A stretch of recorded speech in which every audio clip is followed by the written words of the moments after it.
ยินจนขอบใจกับพี่น้องตากาศรัทธาวันสันหย่อนกูก็กูกวนตีไรมาเฮ็ดกุศลจอมการวันไหนเป็นวันหลีเป็นวันมังกลาอันหลีอันงานทนเย้าพี่น้องตากาศรัทธาเฮาตีไรถ่อมไรยินแล้วก็มาเฮ็ดกุศลจอมกันตีไร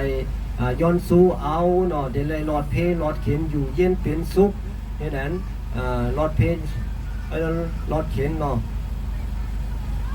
ช่วยกันเฮ็ดช่วยกันสร้างนะแห้งก้นอยู่ที่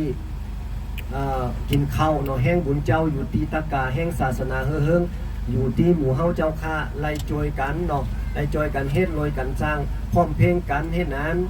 เฮาอย่าไล่ลืมพินทุงเฮาเนาะพินทุงเฮาก็ได้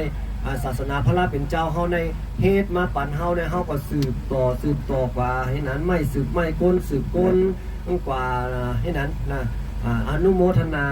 กับพี่น้องตากาศรัทธากูก็กูโกนตีไรอันยินไรทอมเสียงในเสียงประชาสัมพันธ์ของรถแห่พลาภสิงกับพลา